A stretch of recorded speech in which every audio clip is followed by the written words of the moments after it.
Saudara, ratusan rumah di desa Tandihat, Kecamatan Angkola Selatan, Kabupaten Tapanuli Selatan hancur akibat tanah bergerak. Satu persatu bangunan mulai dari rumah, masjid, dan fasilitas pemerintah roboh dan rata dengan tanah. Sekolah dasar pun terancam roboh lantaran tanah di halaman sekolah telah amblas sedalam 2 meter. Warga mengaku tanah bergerak terjadi sejak 25 November lalu. Saat ini warga desa diungsikan ke lokasi aman sebab tanah masih bergerak dan rawan menimbulkan bencana. Warga berharap bisa direlokasi karena tidak berani lagi tinggal di desa itu.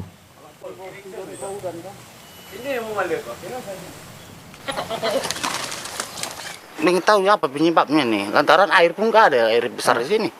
Jadi tanahnya bergerak atau gimana nih? Bergerak, berlahan. Gimana lah bilangnya ya, memang nggak layak lagi dihuni tempat ini. Berarti Bapak udah nggak berani lagi? Nggak berani lagi tinggal di sini.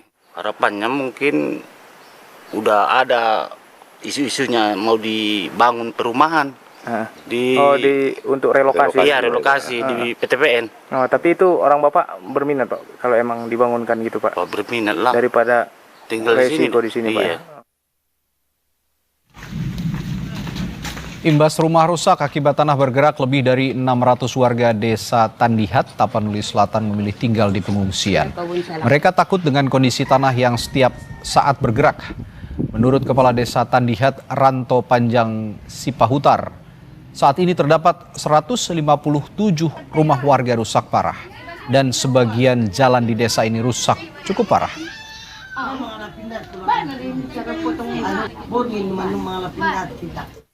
Dan Pak, tempat tinggal kami di desa Tandihat itu Pak udah tidak layak lagi untuk dihuni Pak. Tempat pengungsian ini letaknya kami yang mengungsi di PTPN 4, Abding 5, Marpinggan Pak. Ya, untuk macam mana lah Pak, biar ada untuk tempat tinggal kami, dan ke desa kami udah nggak bisa lagi untuk ditinggali Pak. Desa kami itu Pak. Jadi butuh tempat tinggal? Butuh tempat tinggal Pak. Lalu sudah sejauh mana penanganan bencana tanah bergerak di desa Tandihat, Kecamatan Angkola Selatan, Kabupaten Tapanuli Selatan? Kita tanyakan langsung pada Bupati Tapanuli Selatan, Gus Irawan Pasaribu, yang sudah bergabung melalui sambungan virtual. Selamat sore, selamat petang Pak Bupati. Ya, selamat sore Pak. Ya, Pak Bupati, ini saya konfirmasi dulu, tempat terjadinya tanah bergerak ini berarti lokasi yang sama ketika Tapanuli Selatan dilanda banjir bandang dan longsor juga ya, Pak Bupati ya? Oh iya, benar ya. Oke. Desa Tandihat. Nah, ini berarti sejauh ini bagaimana penanganannya, Pak Bupati? Semua warga sudah kita ungsikan karena memang sama sekali tidak aman lagi bagi warga di sana. Dan kemudian juga sudah musyawarah warga kami di desa Tandihat, karena situasi tidak aman itu mereka bersepakat untuk kemudian direlokasi, dan kami pun segera kebetulan berdekatan dengan hanya PTP 4. Jadi saya kira terima kasih ya, respon sangat cepat dari PTP 4. PTP 4 sudah memberikan 9 sampai 10 hektar lahannya untuk tempat masyarakat kami di desa Tandihat ini untuk ditampung. Begitu Mas. Oke, ini berarti berbeda dengan hunian sementara yang juga diinisiasi oleh pemerintah daerah, Pak Bupati? Nah, ini ada melalui Menteri Perumahan dan Kawasan Permukiman Pak Marwarar Sirait. Nah, kami terus ini dari 3 hari ini terus lakukan conference call ya dengan beberapa juga kabupaten. Beliau melalui jaringannya sebetulnya ini non budgeter, non APBN untuk percepatan. Beliau mengumpul beberapa mungkin CSR korporasi dan yayasan yang bergerak di bidang kemanusiaan untuk membangun rumah di sana hunian tetap. Jadi kami sudah, timnya beliau pun sudah turun ke lapangan. Dirjen dari Kementerian PKP pun sedang ada juga di Tapsel, dan Badan Geologi kami sudah juga minta tolong untuk diuji di sana, dan hasilnya sih itu layak huni gitu. Memang yang jadi masih ada bukan masalah lah, saya kira emang lokasi desa kami ini kan memang agak jauh ya, dan semua akses ke desa itu juga terputus, jalan-jalan yang kami bangun, jalan kabupaten terputus. Jadi sekarang karena lokasinya pun di perkebunan PTP 64, ya tentu jalan-jalan kebun itulah yang kemudian nanti dipakai, lalu untuk sarana lain tanggung jawab pemerintah kabupaten nanti untuk melengkapi air dan listriknya. Ya baik, Pak Bupati kembali ke tanah bergerak.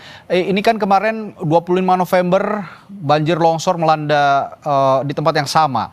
Dan pada saat itu juga pasti akan ada korban yang jatuh begitu. Nah pada saat tanah bergerak ini juga terjadi, apakah ada korban susulan Pak Bupati?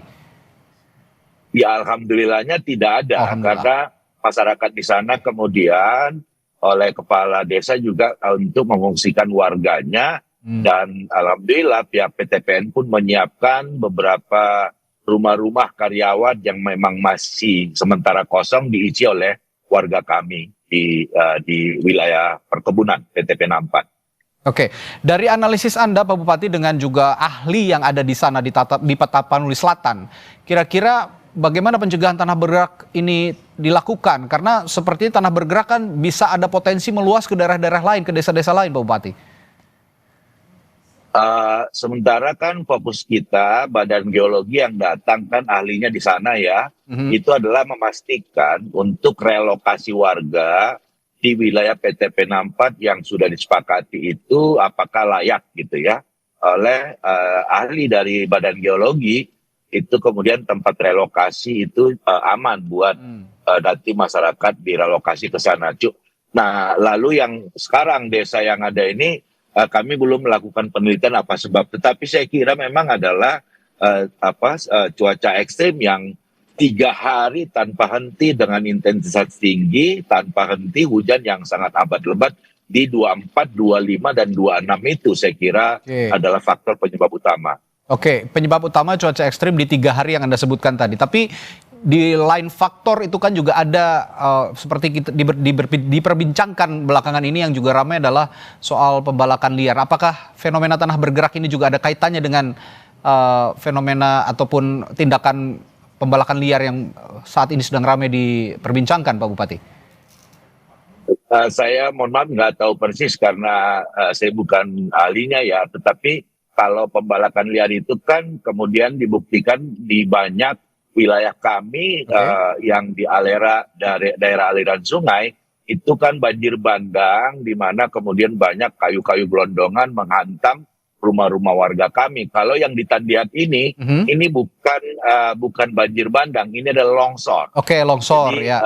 Iya, gitu Mas. Oke, artinya belum ada analisis lanjutan apakah longsor ini juga apakah imbas juga dari itu atau belum ya, begitu ya Pak Bupati. Nah, belum. Baik. Lalu dari sana sekarang yang sudah dievakuasi ada berapa, validnya ada berapa orang, berapa kepala keluarga Pak Bupati? Ada 186 kakak, dan itu juga lah yang kami ajukan untuk seluruhnya direlokasi, dan pihak PTPN 4, pemilik kebun juga sudah bersepakat memberikan lahan mereka untuk dibangunkan rumah tadi dari Pak Ara dari non-budgeter ini. Mudah-mudahan timnya sudah turun, itu segera bisa dikerjakan, mudah-mudahan layak menurut tim yang datang dari timnya Pak Ara Sirait. Ada bantuan dari Kementerian Perumahan dan juga PTPN ya tadi untuk menyediakan lahan bagi para warga yang kehilangan tempat tinggal akibat bencana ini. Terakhir Pak Bupati, singkat saja, saya juga menerima kabar. Ya, ya, singkat saja. Saya koreksi, bukan dari negara ini dari, tapi tadi CSR ya yang Anda katakan ya. CSR yang inisiasi oleh Pak Inisiasi oleh Pak Menteri Perumahan ya. Ya. Baik. Pak Bupati, terakhir singkat saja, ini pertanyaan tambahan saya. Tadi juga saya menerima kabar ada habitat yang terganggu karena bencana ini. Memang terjadinya ada orang utan ditemukan ada jasad atau bangkai orang utan di Tapanuli Tengah, tapi ini berbatasan dengan Tapanuli Selatan. Nah, sejauh ini ada pemetaan ataupun melihat ada habitat yang terganggu di Tapanuli Selatan akibat bencana ini, Pak Bupati, dan bagaimana tindakannya yang akan dilakukan? Itulah maka saya sangat concern sebetulnya itu ada di ekosistem Batang Toru namanya. Batang Toru, baik. 2018 yang lalu, saya waktu itu sih masih Ketua Komisi 7 dengan Ketua Komite 2 DPD RI bersama 3 bupati, Bupati Tapsel, Bupati Taput, Bupati Tapanuli Tengah. Karena koridor ekosistem Batang Toru itu ada di 3 daerah ini untuk kesepakatan bersama menjaga ekosistem Batang Toru gitu loh. Maka begitu saya bupati di Februari yang lalu, saya sebetulnya sudah melihat bahkan menyurati di Kementerian Kehutanan untuk menjaga ekosistem Batang Toru ini gitu loh Mas. Tetapi masih ada beberapa izin PHAT melalui siku mereka yang mengambil kayu, padahal itu adalah di ekosistem Batang Toru. Baik, ini yang kita garis bawahi bahwa Anda juga sudah menyurati Kementerian Kehutanan untuk sama-sama menjaga ekosistem Batang Toru ya, dan yang ditemukan kemarin ada jasad orang utan ini juga kemungkinan besar diduga merupakan bagian komunitas dari ekosistem dari Batang Toru ya. Ini selalu dibilang siapapun datang bahwa ini Pongo tapanuliensis nama ininya. Itu adalah binatang paling langka yang sangat dilindungin gitu loh Mas. Ya, kita dan harus itu jaga hanya bersama ada di ekosistem Batang Toru. Ya, baik. Kita sambung lidahkan, semoga juga tetap ada perhatian dari pemerintah pusat, terutama dari Kementerian Kehutanan untuk sama-sama menjaga ekosistem di Batang Toru. Terima kasih Pak Bupati Tapanuli Selatan, Gus Irawan Pasaribu telah berbagi informasinya di Sapa Indonesia Malam. Sampai jumpa lagi Pak Bupati. Sehat selalu. Terima kasih Mas. Selamat bertugas. Saudara, hujan dengan intensitas tinggi menyebabkan kawasan Batu Busua, Kecamatan Pauh, Kota Padang, Sumatera Barat